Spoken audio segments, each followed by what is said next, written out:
This tank crushes in World of Tanks due to speed, mobility, ramming and damage that it can deal. Of course, today's video is going to cover all of that, so stay around and have a look at what the E50M can do. So, welcome to today's video guys, it's Epsilon here, and of course today we are looking at how the E50M on Corellia is going to have an outstanding result, and we're also going to have a look at one other replay within today.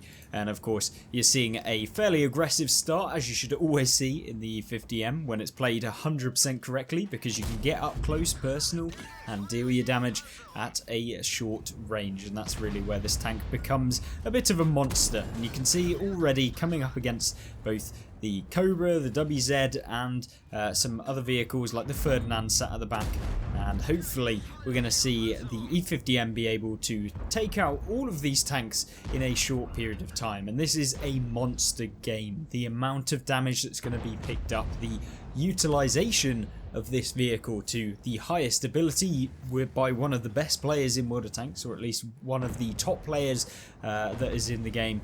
And we're going to see how perfectly the E50M can be when it's in this sort of matchup. You can see here up against the Cobra, who's obviously not paying 100% of the attention, probably reloading at this point, but he's not going to be able to reload for very long after he decides he's going to try and spin around like the meme he is after firing all of his shells. You can see here, tries to throw himself away, but to no avail. All of the hit points of the Cobra go to the E50M.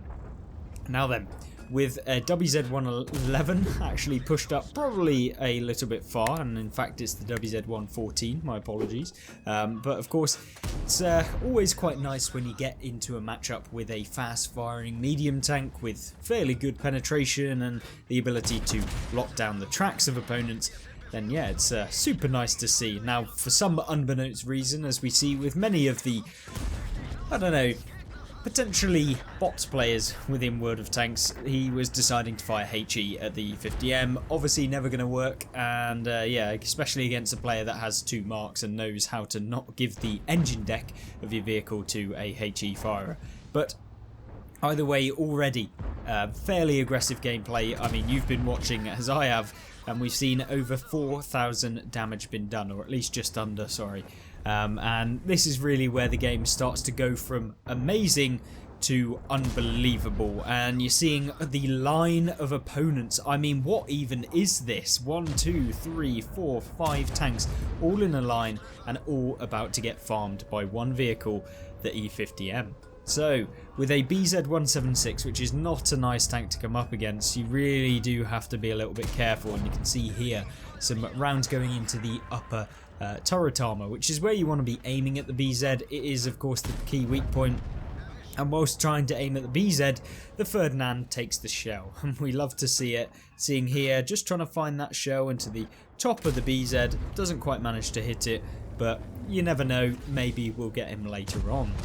Now, with the Scorpion G appearing to have arrived, and with the Malshan or the VK1001P, you know, you can farm these pretty easily. Now, granted that this matchup is very good for the E50M, what you can do is you can be on the front foot, but you never want to fully expose yourself in a tank like this, especially against things like the Minotauro, and especially against things like the BZ. Now, unfortunately for the E50M, there is a Borsig back there somewhere, and you can see down in the bottom left how many people have been firing the premium rounds, and pretty much every single one of them. So not particularly the nicest, but this is an encounter battle, and even though farming up, you know, 5 tanks all at once is pretty fun in the E50M, you still have to defend the base. And of course, being a T44, a 121B, an IS-3 and a Sharfu Tier 4, he needs to make sure he can at least support his teammates who are pushing to try and reset the cap. His teammate being the CS63,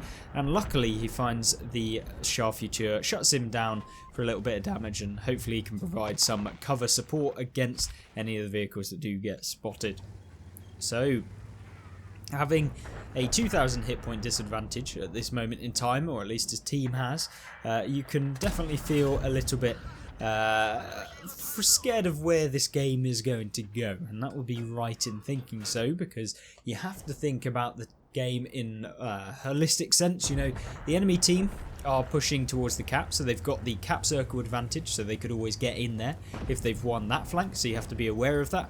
But also there is a ton of tanks on this corner, and there's only 2 or 3 vehicles on the team that are over this side, without including the E50M. So you need to be able to be flexible in this game, and the E50M is definitely a vehicle that can do that. It has the speed, as we talked about in the beginning, has that speed, and of course has a pretty good carrying capacity within World of Tanks. I know that this is something that is probably quite made up in terms of it being reality, but the carrying capacity, at least what I define it as, is does a tank have the mobility to suit multiple game types? You know, if you have to suddenly go to another flank to support it, can the tank actually do that? If so, yes, then this is quite a game carrier.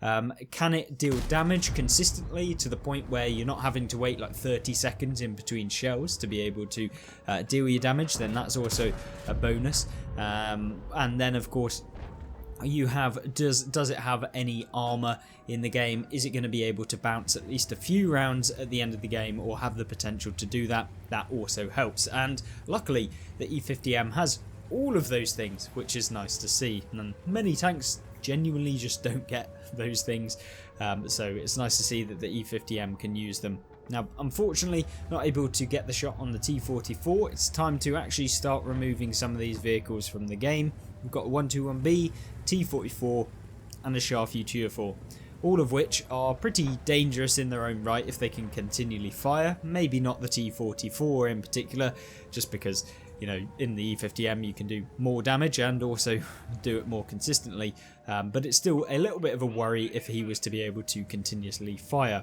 The one tank that is probably the most dangerous on this side, however, is that Scharfutür, because if he can come out of nowhere, then yeah, you can lose all your hit points pretty quick. Unfortunately for him, he is not going to be able to do that since he's already removed. 121B gets a nice shell in there, and it looks like the enemy team have actually moved up to the hill area. They have won the other flank, so this is not good at all. The T44 easily penning at the E50M, and that's really where this tank can be a bit annoying, because you don't have the flexibility of a tank like the Leopard 1, for example, which gets pretty much the same sort of gun as the E50M. It just doesn't get the kind of flexibility as much, so that's really where I think the Leopard 1 has an advantage in games over the E50M, because you do sacrifice a little bit when you pick the armor that this tank has over the flexibility of the Leopard 1. So there's a little bit of a thing to be said for choosing either tank, and to be honest with you, in terms of my gameplay style, I would probably prefer the E50M, just because you can be quite aggressive, you have that ramming potential, which is always nice to see, but you can also get forward and do what you need to do the business as you move forward in your own games. Now, you're seeing a very, very good play here. Now, that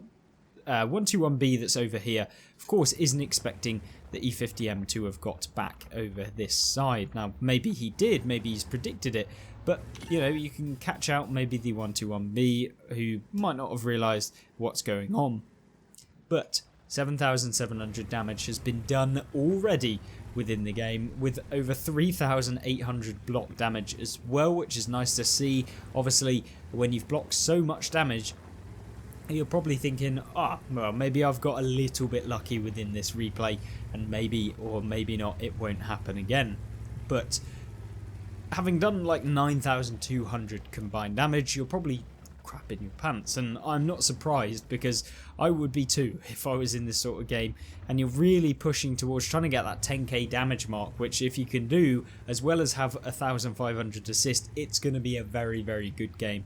And maybe not, we'll see that within this replay. So let's jump ahead a bit until we get some more action, because there's no point watching as we kind of baits away at some of the opponents. Now then, having pulled up onto the other side of the flank, we've come up against a 121B, who's of course tried to retreat and end up back in the middle of the map. Unfortunately for him though, the E50M does actually manage to hit him on the move, which is definitely a lucky shot, but it's nice to see, and of course shuts down a pretty dangerous tank, because he could probably spot him continuously. But now it's time to go after the other flank, who have secured the entire rest of the flank on the western and eastern side of the map. The only tank over here on the western is of course the E50M, and you never know whether the tanks are going to try and make their way around this side and catch him in a pincer maneuver.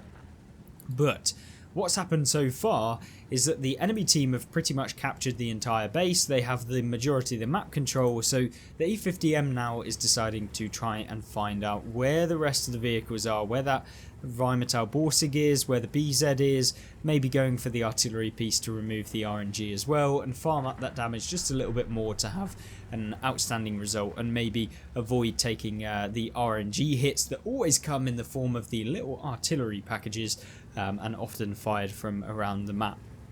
Now the artillery piece is the 212A, who was actually last spotted down here, so whether or not he's still there, unknown, but he does actually finally spot him. 212A out in the open. Can he hit him? Of course he can. Lovely shell. 212A does not aim 100%, always the case with artillery, and he gets shut down for it. Lovely result there. The Borsig also from the middle somehow manages to hit him. Obviously gets very lucky not to have actually been penned, and by what you could assume, having fired a heat round, I would be expecting that that is the 15cm on the Borsig. I'm pretty sure, if I can remember correctly. So where do you go from here, considering that the base is being capped and there are vehicles all around?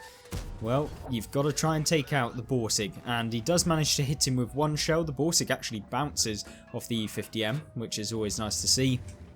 And we're just hoping now that the Borsig gives and feeds the E50M so we can get him out of the game and focus on trying to remove the remaining hit points of the enemy team. Now, with the DPM of the E50M, you can expect to at least get some damage, and you could potentially win this game, but you'd have to pretty much be firing for the entirety of the game remaining, or at least pen some HE rounds to boost up that damage per minute. Talking about the HE rounds, he manages to hit the Borsig, which is lovely, and the Borsig actually bounces again with heat ammunition.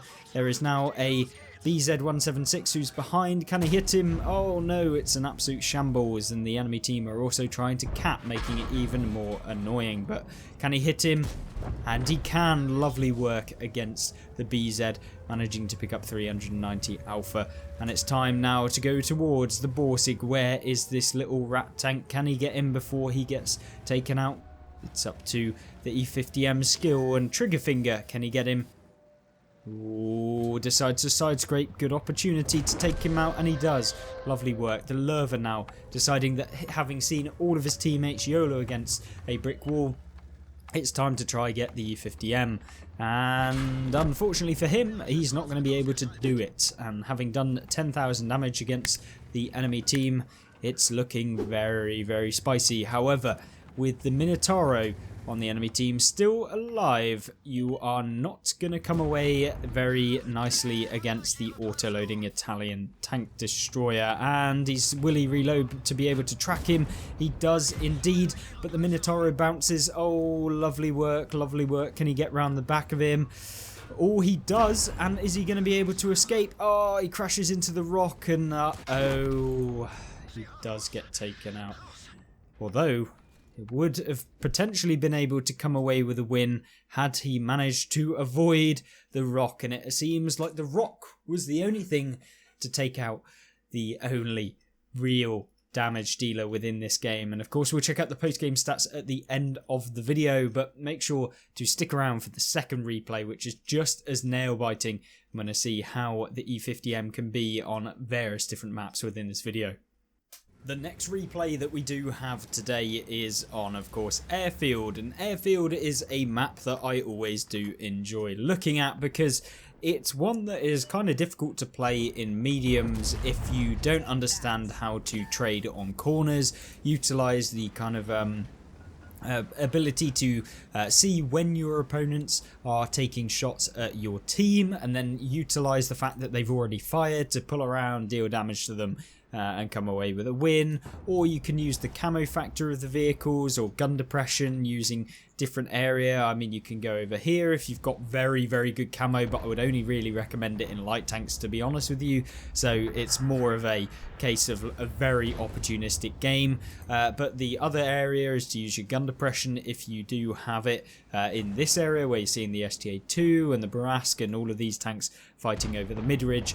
But the heavy area, or where heavily armoured tanks usually go, is in this area. As I'm sure if you've played Airfield and World of Tanks for even 1,000 games, you know all about Airfield and the typical traditions of the map. Now then, what happens when you do have armour and you can combine it with the fact that you can deal as much damage as an E50M in a short period of time? Well, you start having outrageous games, and that is what we're going to see today. So, what am I hoping for to see within this game is that the Barask isn't as triggered as he currently is, because obviously very angry, shouting in the chat. You know how it is when someone gets a little bit triggered. But either way, the G-Saw gets removed pretty easily, the E50M a little bit triggered about the fact that he pulled out for no reason, and now the enemy team are advancing. But once again, like we saw in the first replay, you're seeing the E50 track opponents and deal damage, and this is where the medium tanks can turn from just being okay to being able to just pump opponents. And the Conqueror here, not wanting to trade 100% with him, he does manage to track him, getting an extra amount of assistance damage in the game, whilst also picking up over 1,000 damage already. And although it was a fairly slow start to the game, it is a slow burner within this replay, so hopefully you will enjoy. And if you have enjoyed so far, please do subscribe if you want to see more gameplay videos like this, replay videos, analysis of the game, and showcasing what different tanks can do and my own opinion on them. Let me know in the comment section down below what you'd like to see next, and of course make sure to like the video if you do enjoy it, because it helps it spread to more people, and you guys have been absolutely smashing the support on all of the videos recently. But I digress. The game is starting to really heat up, and it's under these pressure situations where diamonds are made, and the E50M is certainly a diamond within this game, or maybe we could call him a unicum. But Go Hard is definitely trumping the enemy team and playing on this ridge line, which the E50M to a degree can play okay on a ridge, but remember that the turret isn't particularly very strong. People can pen it quite easily. Premium rounds are the bane of the existence of the E50M, because people can go through the upper plate if they're a tank destroyer.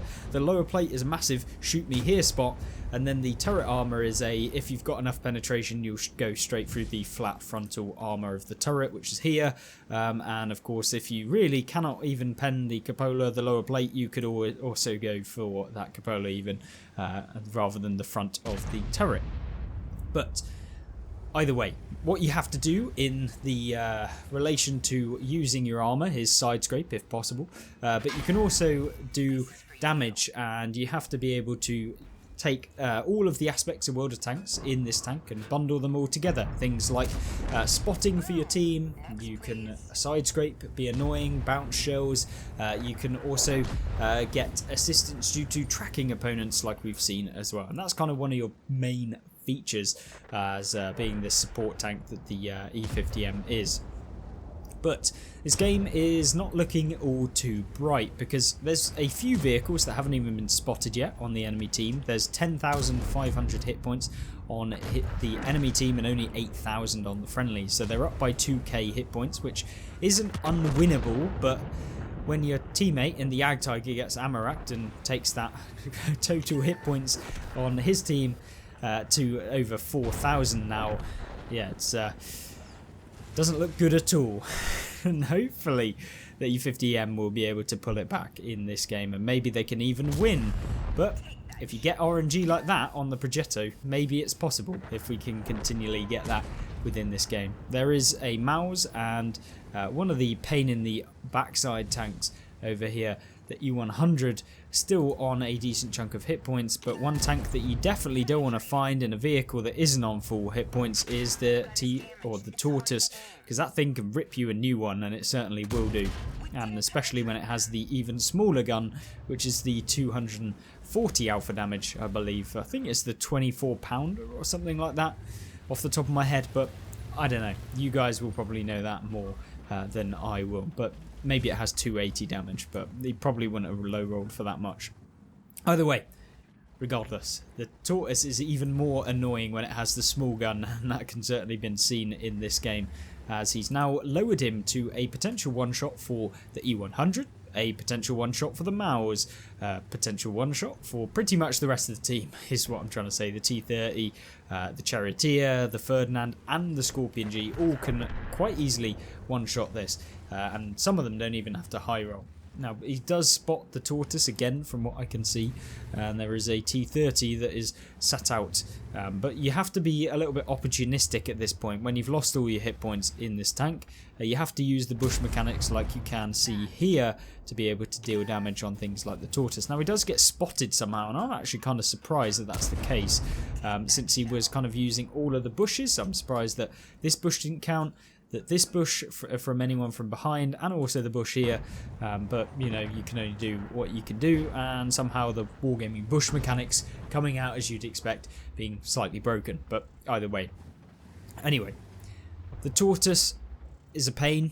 The E100 kind of a pain if he finds him, but luckily for him, he finds the E100, doesn't quite realise that the E50M that was in the position that shot him last time is going to still be there, so takes the shell and hopefully comes away with a win. Of course, you can drop down off of that central area using these rocks here.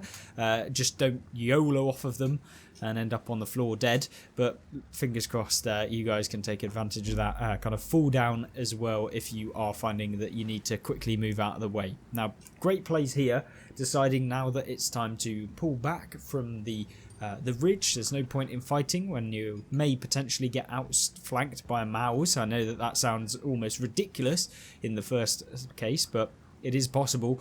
And so he's going to pull back to the base and hopefully find out where the Maus is and this potential Progetto who might be trying to sneak their way into the cap circle or potentially have moved into a better position. So the Progetto does get spotted, and hopefully the aim can come in quite easily, and he shuts down the Progetto, slightly high rolling due to the 390 alpha that the E50M gets. I feel like I haven't even mentioned that so far. And so yeah, nice little round into the Progetto, shuts him down, and of course secures the enemy in the game, picking up 3 kills so far. But there are still 5 vehicles on the enemy team left: a Scorpion G, a Charioteer, a Maus, a Tortoise and a T30, all available for farming, and hopefully we'll see that. Now he decides to load the HE round, probably hoping to get the Scorpion G, but he's on now a one-shot anyway, so wants to really get him. But the Charioteer appears, and he's just going to fully aim, trying to pull back, use the bush mechanics maybe, and he finds the Charioteer's side. Nice little 486 roll, so lovely to see. And he's side scraping now. You never know if you'll get spotted. But the Scorpion G now out in the open secures the damage on him, now deciding he's going to load the standard round since the Charioteer is now on a one-shot.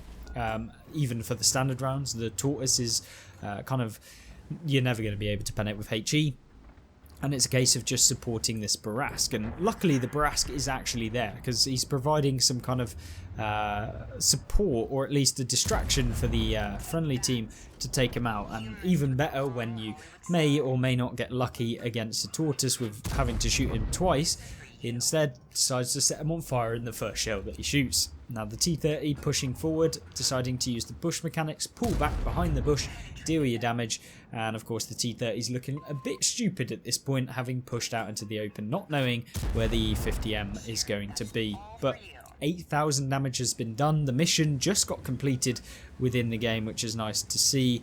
And so yeah, it's kind of looking like a very nice game indeed, and hopefully it can be continued. And yeah, we'll see what mission he was trying to complete. Of course, block 11, Thrill of the Hunt. So of course 3,000 damage to the enemy team and destroy 6 vehicles. So he managed to pick up the 6th kill there. So really nice to see. And of course he can move forward with the Chimera missions. So what's available now in the game? It's just the Maus, and with the Barask on the friendly team pushing towards him, it looks like the Barask could potentially take him out.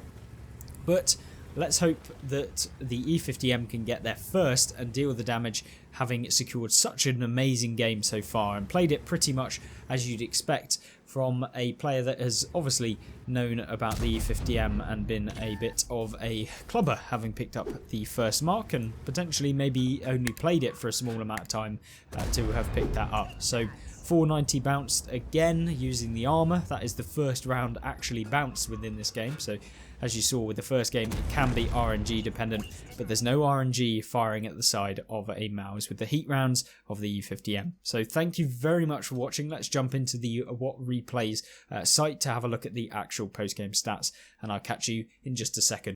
So with the first game being such a massive success, or at least success in terms of damage, having picked up 11,251 and 9 kills, with 1,104 base experience, coming second on experience within the entire game, even though he lost. Yeah, very good one.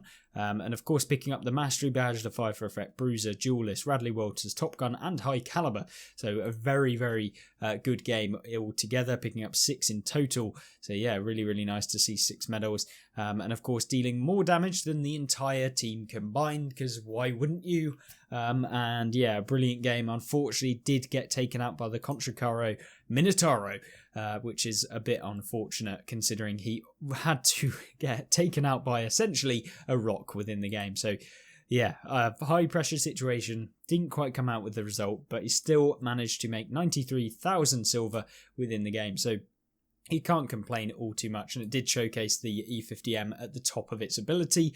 And then of course the final one, the Go Hard RNG in the 10TX clan, managing to come away with a Mastery Badge on Airfield, a Bruiser, Hand of God, Arsonist, Duelist, 5 for Effect, High Caliber and Top Gun. And of course coming top on the game with 8,950 damage, 7 kills and 1,572 base experience. Also made 116,000 silver, so a brilliant game in all senses, and thank you both to uploading it onto the What Replay site. Of course, if you want to check out any more videos that showcase tanks like the E50M, and of course broken vehicles within the game, or you have any questions, queries, or you want me to do specific videos on any tank, leave them in the comment section down below, and I hope you'll subscribe and join me back in the next one. Thank you and goodbye.